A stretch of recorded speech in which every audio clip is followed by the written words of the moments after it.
द्रष्टा र दृश्य। दृश्य जसलाई हामी हेर्छौं त्यसलाई दृश्य भनिन्छ। द्रष्टा जसले दृश्यलाई हेर्छ त्यो द्रष्टा हो। यस अर्थमा हाम्रो जुन शरीर जसलाई हामीले आफू मानेका छौं, आफू ठानेका छौं, एउटा महान भ्रम जन्मेदेखि नमरेसम्म यो शरीर म हुँ भन्ने जुन भ्रम, यो भ्रमको रोगबाट सितिमिति हामी छोड्दैनौं। यो शरीरलाई हेर्ने जो द्रष्टा हो त्यो द्रष्टा शरीर होइन। त्यस अर्थमा हाम्रो शरीर हाम्रो दृश्य हो। हाम्रो शरीर हाम्रो दृश्य हो र त्यसलाई हेर्ने जुन चैतन्य, चेतना या आत्मा, त्यो द्रष्टा हो। मान्छेको भ्रम बहुत अचम्मको छ। हामी संसारलाई केबाट हेर्छौं भन्ना साथ तुरन्त जवाफ आउँछ आँखाबाट। हामी संसारलाई केबाट हेर्छौं भन्ना साथ तुरन्त जवाफ आउँछ आँखाबाट। तर एउटा गजबको कुरा के हो भने आँखाबाट हेर्ने होइन। आँखा भनेको माध्यम मात्रै हो। आँखा माध्यम हो। आँखाबाट हेरेको जस्तो पनि लाग्छ, हेरिरहेको छ। आँखा बन्द गर्दा केही देखिँदैन, यसो खोर्दा सबै देखिन्छ, त्यसकारण आँखाले हेरेको हो। हाम्रो अनुभवले पनि बहुत भ्रम, यो अनुभव पनि बेला बेला धोका दिन्छ। किनकि अनुभव त यही हो। अहिले पनि बुझ्नु भएको छैन कुरा।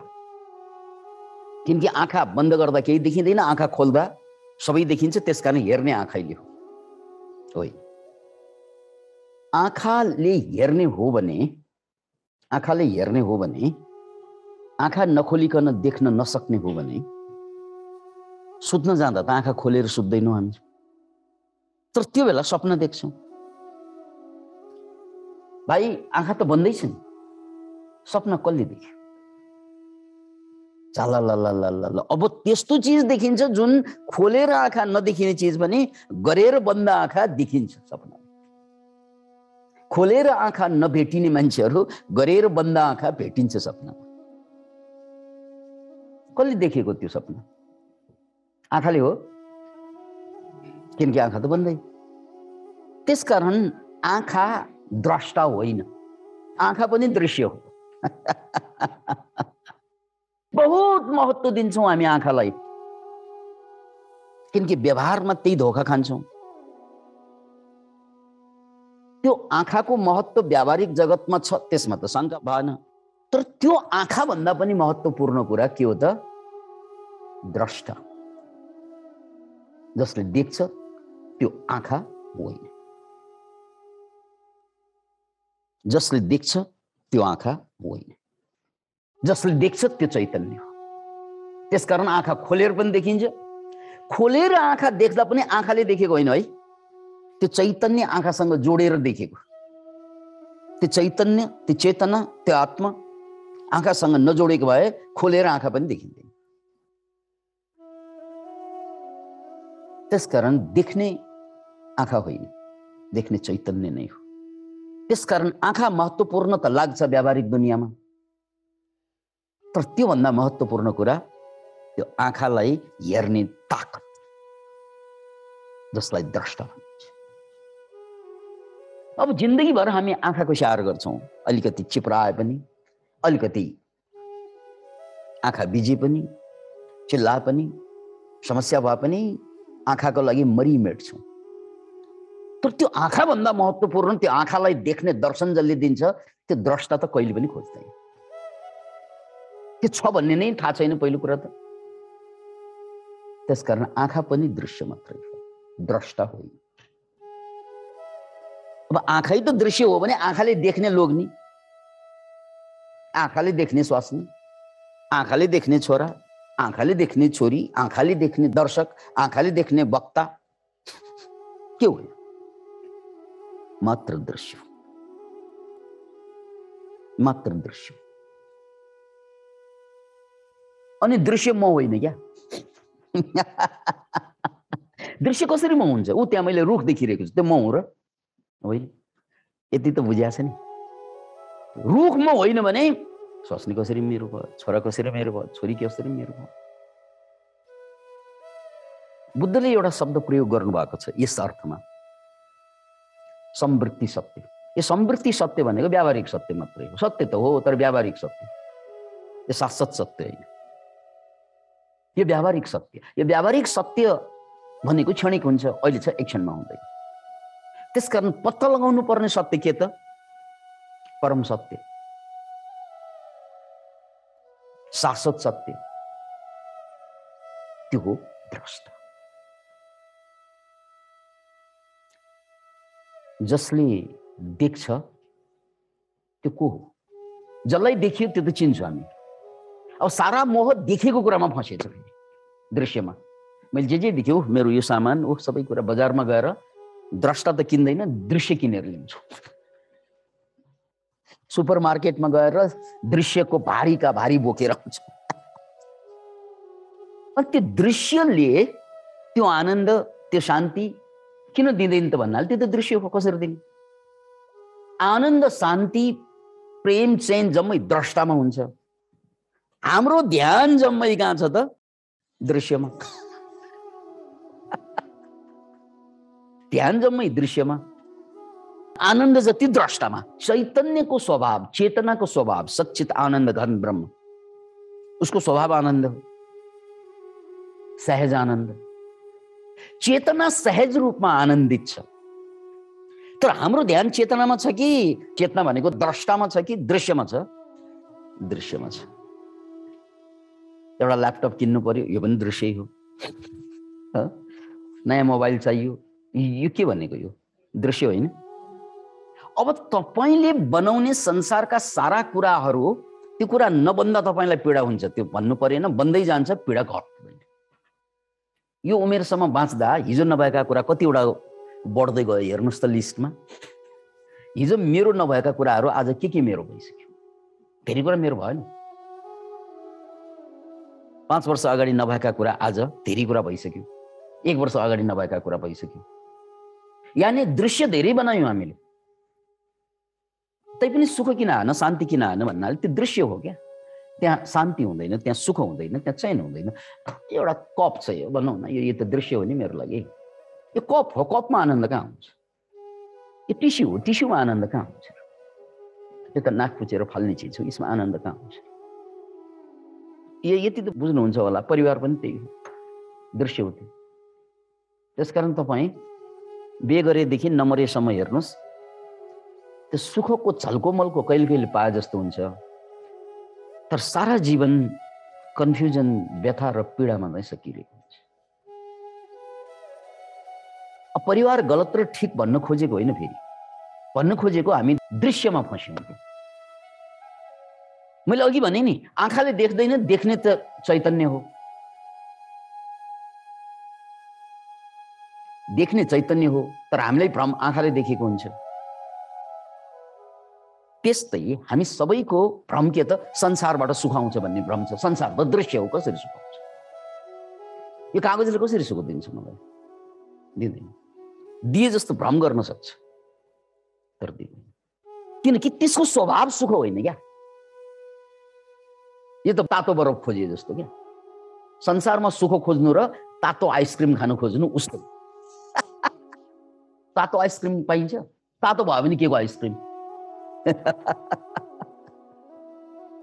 त्यसकारण अहिलेसम्म हामी कहाँ फस्यौँ त भन्नाले द्रष्टामा होइन, दृश्यमा फस्यौँ। किनकि जहाँ सुखै छैन त्यहाँ हामी फस्यौँ। यो बालुवा पेलेर तेल आउँदैन नि। आज पेले पनि आउँदैन, भोलि पेले पनि आउँदैन, नेपालमा पेले पनि आउँदैन, अमेरिकामा पेले पनि आउँदैन, चन्द्रलोक र मङ्गल ग्रह या कुनै ग्यालेक्सीमा लगेर बालुवालाई पेले पनि तेल त कहीँ पनि आउँदैन नि। आउँछ? यदि बालुवालाई पेलेर तेल आउँदैन भने यो संसारबाट सुख आउँदैन। लेखेर हो सुविधा आउँछ, त्यसमा त शङ्का छैन। त्यो त संसार भनेको त सुविधाको लागि नै बनेको हो। सुविधा त जति पनि आउँछ, तर सुख चाहिँ आउँदैन, किनकि यो दृश्य हो। त्यसकारण दृश्यमा सुख हुँदैन, सुख द्रष्टामा मात्रै हुन्छ। त्यसकारण द्रष्टालाई चाहिँ पत्ता लगाऊ। अब यहाँ पतञ्जलिको अद्भुत शब्दावली प्रयोग भएको छ, उपरक्तम चित्तम सर्वार्थम। द्रष्टा र दृश्य, उपरक्तम। कि तपाईको उपरक्त भनेको तपाईको आसक्ति, एट्याचमेन्ट कि दृश्यमा हुन्छ कि द्रष्टामा हुन्छ? दुई मध्ये एउटामा होइन र? कि तपाईले दृश्य खोजेर मर्नुहुन्छ कि द्रष्टा खोजेर बाँच्नुहुन्छ? जसरी सिद्धार्थ गौतम घरबार परिवार दरबार, प्यारी पत्नी प्यारो पुत्र, कमी के थियो? त्यो जम्मै त दृश्य हो नि। पुत्र पनि दृश्य, पत्नी पनि दृश्य, दरबार पनि दृश्य, सबै दृश्य। सबै छ तर सुख छैन, कन्फ्युजन छ, होइन त? सबै छ, त्यो दृश्य, त्यो दृश्य छोडेर गयो भने के को खोजमा? द्रष्टाको खोजमा। त्यसकारण उपरक्तम भन्ने जुन शब्दको अर्थ के हुन्छ भन्नाले आसक्ति, प्रेम। कि तपाईले वस्तुलाई, दृश्यलाई प्रेम गरेर मर जिन्दगीभर कन्फ्युज भएर, कि द्रष्टा खोजेर बाँच? दुईवटा मात्रै चुनाव छ। चित्तम सर्वार्थम भन्ने जुन शब्द प्रयोग भएको छ नि, त्यसकारण अब चित्त चाहिँ दृश्यसँग जोड्ने कि द्रष्टासँग जोड्ने? चित्त त यो दुवैतिर जान्छ, खुकुरी जस्तै।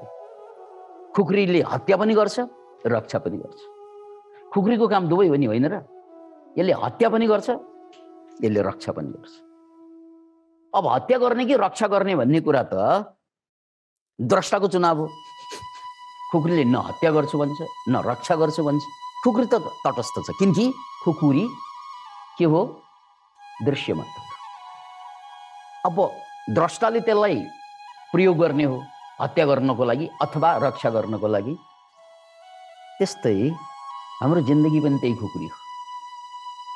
यसलाई रक्षाको लागि पनि प्रयोग गरे हुन्छ, हत्याको लागि पनि प्रयोग गरे हुन्छ, र हामी हत्याको लागि भन्दा आत्महत्याको लागि प्रयोग गरिरहेका छौँ। Slow suicide. जति बाँच्यो त्यति बाँच्नै गाह्रो हुने गरी फाँसीको फन्दामा कसेको जस्तो जिन्दगी कसिँदै जान्छ सबै। एकचोटि सोच्नुहोस् त, एकचोटि विचार गर्नुहोस् त, 50 वर्ष अगाडि या 25 वर्ष अगाडिको जिन्दगी या 30 वर्ष अगाडिको जिन्दगी तपाईँले बाँचिसक्नुभयो। कसैले 25 बाँचे, कसैले 50 बाँचे, कसैले त्योभन्दा धेरै बाँचे। जति बाँचे त्यति बाँच्न सजिलो हुँदै जानुपर्ने होइन र? किनकि बाँच्ने अनुभव बढेपछि त सजिलो हुनुपर्ने। व्यापारको अनुभव भएपछि व्यापार सजिलो हुन्छ, साइकलको अनुभव भएपछि साइकल सजिलो हुन्छ, बोल्ने अनुभव भएपछि बोल्ने सजिलो हुन्छ, अरू सबै कुरा अनुभव बढ्दै गएपछि सजिलो हुन्छ। बाँच्ने मात्रै अनुभव बढ्दै गएपछि झन् गाह्रो हुन्छ, होइन र? The more you live the more you forget to live. जति जति बाँच्यो त्यति त ओहो म त यत्रो वर्ष बाँचे, जिन्दगी त मैले यसरी बाँच्न सक्छु हुनुपर्ने नि।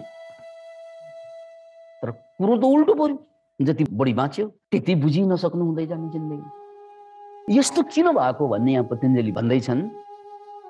किनकि चित्त यदि चेतनासँग जोडियो भने सबै कुरा सहज हुँदै जान्छ। जति बाँच्यो त्यति जिन्दगी सहज हुँदै जान्छ। चित्त गएर दृश्यसँग जोडियो भने जति बाँच्यो त्यति गाह्रो हुँदै जान्छ। फेरि पनि याद राख्नुहोस्, चित्त त बीचमा छ। यो अब गौतम बुद्धलाई नै साक्षी राखौँ। उनी दरबार छोडे अनि जङ्गलमा गएर साधना गरे, गुरुहरूलाई भेटे, के गरे। त्यो गर्दै जाँदा त्यो गर्ने क्रममा त बहुत गाह्रो भयो नि उनलाई। नखाइकन तपस्या गरे, पिसाब खाए, दिशा खाए। उनको कहानी त अद्भुत छ। उनले के मात्रै एक्सपेरिमेन्ट गरेन भन्ने नै छैन। के गर्दा ज्ञान प्राप्त हुन्छ? खाएर हुन्छ कि नखाएर हुन्छ कि पञ्चाग्नि तापेर हुन्छ कि हो ग्रुपमा बसेर हुन्छ कि एक्लै बसेर हुन्छ कि गुरुसँग बसेर हुन्छ कि गुरुबाट छुटिएर हुन्छ कि? त्यो 6 वर्षमा त उनले नगरेको एक्सपेरिमेन्टै सायद कुनै नहोला साधकको लागि। त्यो त गाह्रै पीडित, त्यो पीडित त गाह्रै हुन्छ।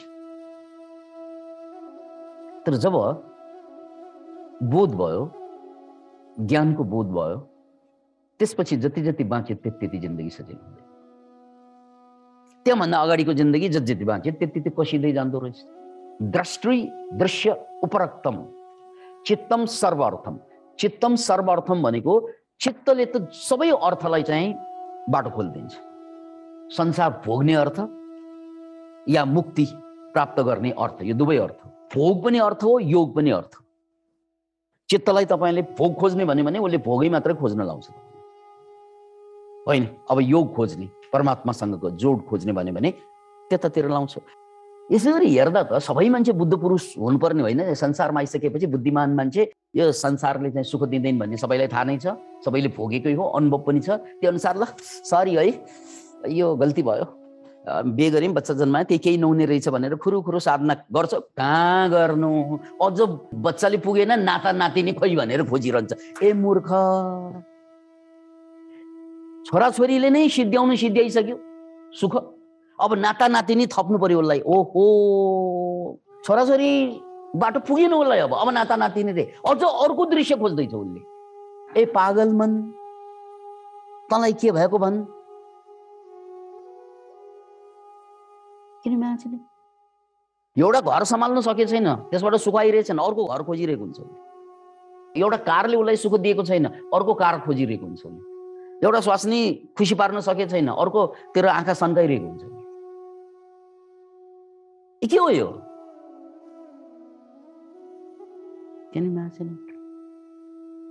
त्यसैले चित्तले तपाईँलाई ए तिमी गलत ठाउँमा गयो, ए त्यस्तो नखोज, ए बलात्कारको बारेमा नसोच, र हत्याको बारेमा नसोच, ए भन्दैन उसले।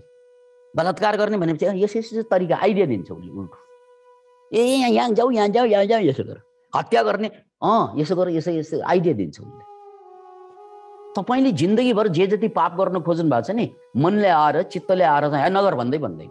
ए यसरी गऱ्यो भने कसैले देख्दैन, यो गर्नु न, उल्टो हो, आइडिया बताउँछ उसलाई, चिट चोरे जस्तै क्या। कहिल्यै मनले भन्छ हामीलाई ए बाटो त्यो होइन बाबु, बाटो यो हो भन्दैन, किनकि ऊ दृश्य हो क्या, ऊ पनि, उसलाई पनि थाहा छैन। यो आगो जस्तै, हात बसाले पनि पकाइदिन्छ, मान्छे बसाले पनि पकाइदिन्छ। ए मान्छेलाई पोल्नु हुँदैन, म त पोल्दिनँ भन्छ आगोले। आगोमाथि भात राखे भात पाक्छ, मान्छे राखे मान्छे सिद्धिन्छ। अनि आगोले यो भन्दैन फेरि, ए मान्छे राख्नु हुँदैन, पाप लाग्छ तिमीलाई भन्छ उसले। कहाँ वाप त्यसलाई पनि खाइदिन्छ, किनकि जड हो त्यो। आगो त जड हो त्यो थाहा छ, मन पनि जड हो त्यो थाहा छैन क्या। यो चित्त पनि जड हो। त्यसकारण यो चित्तले गर्ने कुनै पनि निर्णयले तपाईँलाई मुक्तितिर पुर्याउँदैन। अहिलेसम्म चित्तकै निर्णयमा बिहे गरेको हो, चित्तकै निर्णयमा सन्तान जन्माएको हो, चित्तकै निर्णयमा पैसा कमाएको हो, चित्तकै निर्णयमा चाहिँ जे जति बेइमानी र बदमासी गरेको हो सबै चित्तको निर्णयले गरेको त हो नि, अरू कसले गर्छ? ल गर्यो हो, गरेर ठिकै छ, गरेर के भयो, रोगै रोग भयो, फेरि गरेर गजब भएको भए त wow your life is better सलाम भन्नुपर्ने। जति गर्यो त्यति फस्दै गयो। अहिलेसम्म हामी जहाँ छौँ, जे गरिरहेका छौँ, त्यो चित्तको निर्णयले गरेको होइन। यो is the decision of the your चित्त। कसको भनौँ, त्यो चित्त जसलाई केही पनि थाहा छैन, उसको निर्णयमा लागिरहेका छौँ। उसले भने जस्तो गरिरह्यौँ जिन्दगी, जसलाई केही पनि थाहा छैन। उसको बहकावमा जिन्दगी बगिरहेको छ, जसलाई जिन्दगी त केही पनि थाहा छैन। It does not know anything because it's the जड। जसरी आगोलाई मैले भनिहालेँ नि, केही मतलबै हुँदैन, जे अगाडि ल्याए पनि पोल्दिन्छ। ए यो जलाउनु हुँदैन, यो पवित्र कुरा कहाँ भन्छ उसले? पवित्र ल्याऊ, अपवित्र ल्याऊ, स्वाहा। त्यसकारण whole life we have been guided by चित्त। उपरक्तम भनेको आसक्ति। अब द्रष्टामा आसक्त हुने कि दृश्यमा आसक्ति हुने, द्याट्स द पोइन्ट। तपाईँ द्रष्टासँग जोड्ने कि दृश्यसँग जोड्ने? जोड्नुपर्ने द्रष्टासँग, जोडिरहेको दृश्यसँग। र अझै पनि जोड्नेवाला छ, लिस्ट लामै छ अझै पनि। छोराको बिहे एउटा बाँकी छ, त्यो सकेपछि सबै ठिक हुन्छ। त्यस्तो त कति भन्यो, कतिवटा भोज गइयो, कतिवटा पार्टी गइयो, कतिवटा चाहिँ भोज भ्याइयो, कतिवटा काम भ्याइयो, ठिक कहिले भयो ल भन्नु मलाई? अझै लिस्ट बाँकी छ बा। हिजो जे भयो भयो सो भयो, बाँकी जीवन म कुहिन दिन्न त भन्न अहिले पनि सकेको छैन, अहिले पनि सकेको छैन। यो पो समस्या। त्यही कुरालाई पतञ्जलिले चित्तम सर्वमर्थम, चित्त भनेको यो द्रष्टासँग जोड्ने बाटोतिर लाग्यो भने क्षण क्षणमा उज्यालोतिर पुग्छ, दृश्यसँग जोडियो भने क्षण क्षणमा अँध्यारो, किनकि दृश्यलाई केही थाहा नै हुँदैन। तपाईँले त्यो बहुत पैसा खर्च गरेर, बहुत समय लगाएर, लगानी गरेर बिहे गरेर ल्याएकी श्रीमती अथवा बिहे गरेर प्राप्त गरेको श्रीमान, त्यो श्रीमान त्यो श्रीमती जोसँग हाम्रो जिन्दगीको नाता, जन्म मृत्युको नाता जोडिएको छ, उसबाट कति लामो सुख पाउँछौँ हामीले? बेला बेला झल्याक झुलुक इमोसन त सेयर गर्छौँ हामीहरू, त्यो इमोसनल सेयर गरुन्जेल बिर्सिन्छौँ हामीहरू। अनि त्यसपछि फेरि त्यही बोरिङ जिन्दगी, त्यही कन्फ्युज जिन्दगी। मैले त सर बिहे गरेदेखि आजसम्म आनन्दै आनन्द, आनन्दै आनन्द, हाम्रो जीवनमा त प्रेम झन्झन झन्झन झन्झन बढेको कोही छ? यो बिहेका प्रेम कहानी अमर भएको एउटै इतिहासै छ।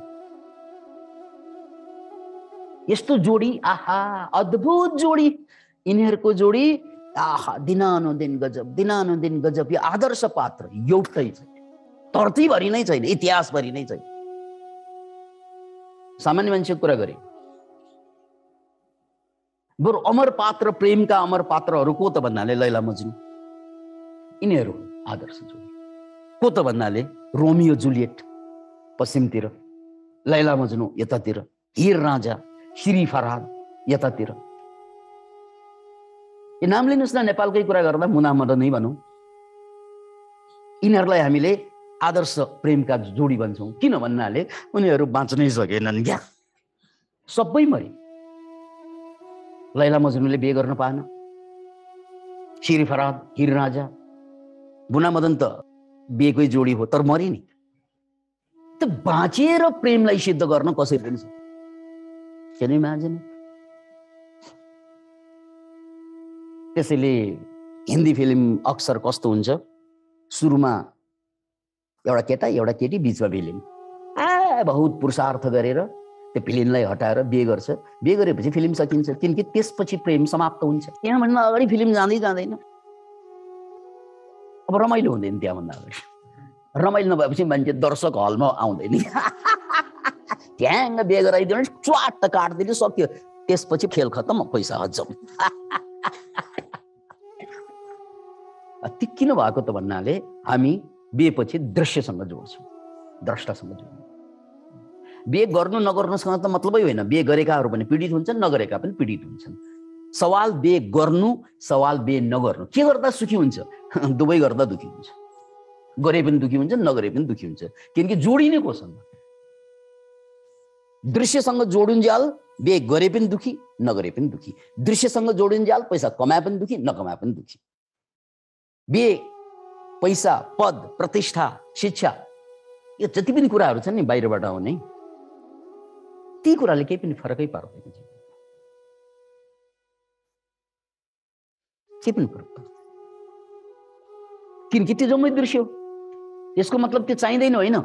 भए के नभए के ल जा, भए के नभए के ल जा, तौबा तौबा। यसको मतलब यो तेरे यो छोड, त्यो छोड, त्यो छोड, यो उपदेश होइन। यो छोडे के जोडे के? स्वास्नी छोडे के जोडे के? धन छोडे के जोडे के? परिवार छोडे के जोडे के? किनकि छोड्नेलाई छोडेर पीडा हुन्छ, जोड्नेलाई जोडेर पीडा हुन्छ। छोराछोरी घरमा रहे कि नरहे कि, नरहेकाहरूलाई चाहिँ भएन भनेर पीडित हुन्छ, रहेकाहरू भयो भनेर पीडित हुन्छ। खालि दुख्लिन्छ मेरो छोराले भन्छ, भएन भने चाहिँ छोरै छैन मेरो भन्छ। के हो त? बेताल, जिन्दगीभर हडताल। अनि ठोक्दैन करताल, द्रष्टा दृश्य उपरक्तम चित्तम सर्वार्थम। त्यसकारण तपाईँले के गर्नुहुन्छ हुँदैन त्यो निर्णय तपाईँ आफैले गर्ने हो। कसैले, त्यो समाजले, त्यो कल्चरले कसैले गर्ने चिज होइन क्या। त्यो कल्चर अनुसार त फरक फरक हुन्छ नि। त्यो कल्चरको गाइडबाट जाने कुरा होइन कि चेतनाको गाइडबाट जानु पर्यो। तपाईँले आफूलाई दृश्यसँग होइन द्रष्टासँग जोड्ने प्रयास गर्नुभयो भने जिन्दगीमा तपाईँले जे गरे पनि हुन्छ। दृश्यसँग जोडियो भने जे गरे पनि हुँदैन। किनकि द्रष्टासँग नजोडेसम्म जे गर्दा पनि पीडा हुन्छ। दृश्यसँग जोडिन्जेल जे गर्दा पनि पीडा हुन्छ। जुन बेला म द्रष्टासँग जोडिन्छु, यानी मेरो चित्त द्रष्टासँग जोडिन्छ, अन्त जे गर्दा पनि म आजाद हुन्छु। त्यसैले मैले उदाहरण दिएँ, यो देशैमा, यही देशको कुरा बहुत खुसीका साथ हामीले भन्नुपर्छ। सामान्य मान्छेले गर्वका साथ भन्छन्, हामीले खुसीका साथ भन्छौँ। यही देशमा बुद्ध पनि जन्मे, यही देशमा जनक पनि जन्मे। त्योभन्दा खुसीको कुरा, जनक पनि बुद्ध पुरुष, इनलाइटेन बिइङ, मुक्त पुरुष, बुद्ध पनि मुक्त पुरुष। अझ खुसीको कुरा, बुद्ध पनि दरबारमा जन्मेकै, जनक पनि दरबारमै जन्मेको। अझ खुसीको कुरा, दुवै स्पिरिचुअल मास्टर। एउटाले घर छोडे, परिवार छोडे, अर्कोले न परिवार छोडे, न घर छोडे, न दरबार छोडे, घर रहे। हेर्नुहोस् है दुईवटा उदाहरण। कतिलाई लाग्छ नि यो आध्यात्मिक हुनु भनेको चाहिँ सबै त्याग गरेर, सबै छोडेर जानु, वैराग। नौ, त्याग होइन। त्याग गरे के नगरे के। जनकले त्याग गरेन, बुद्धले त्याग गरे। गर्दा पनि फरक पर्दैन, नगर्दा पनि फरक पर्दैन। गर्दा फरक पर्दैन, त्याग गर्दा फरक पर्दैन। यो उदाहरण चाहिन्छ भने बुद्धलाई हेर्नु। नगर्दा पनि फरक पर्दैन, यो उदाहरण चाहिन्छ भने जनकलाई हेर्नु। अब भन्नुहोस् तपाईँ जनकको बाटो समाउने कि बुद्धको बाटो समाउने? हो, व्यावहारिक बाटो त फरक छ नि। जनक संसारमै, बुद्ध संसार बाहिर, बाटोमै फरक। तर दुवैले देखेको सत्य एउटै। दुवैले द्रष्टा, दुवैको चित्त द्रष्टासँग जोडेको छ। हेर्नुहोस् है, बुद्धको पनि जनकको पनि। त्यसकारण चित्त द्रष्टासँग जोड्यो भने संसार रहे के नरहे के केही फरकै परेन। संसारमा भोग या त्याग त्यो केही फरकै परेन। जनकले भोगे, बुद्धले त्यागे, केही फरकै परेन, दुवैलाई फरक। अब हाम्रो हकमा पनि त्यही हो। द्रष्टासँग नजोडिकन दृश्यसँग जोडिएको कारणले गर्दा बिहे नगरुन्जेल चाहिँ यो एक्लै बसेर बहुत दुखी भयो। बिहे गरेपछि दुईजना मिलेर दुखी हुन्छन्, खतरक यति मात्रै हो। अझ पुगेन भने चाहिँ सन्तान जन्माउँछ, टिमका टिम दुखी हुन्छन्। दुःखको टिम वर्क गर्छौँ हामीहरू। किन भन्नाले हामी दृश्यसँग जोडिन्छौँ। Thank you.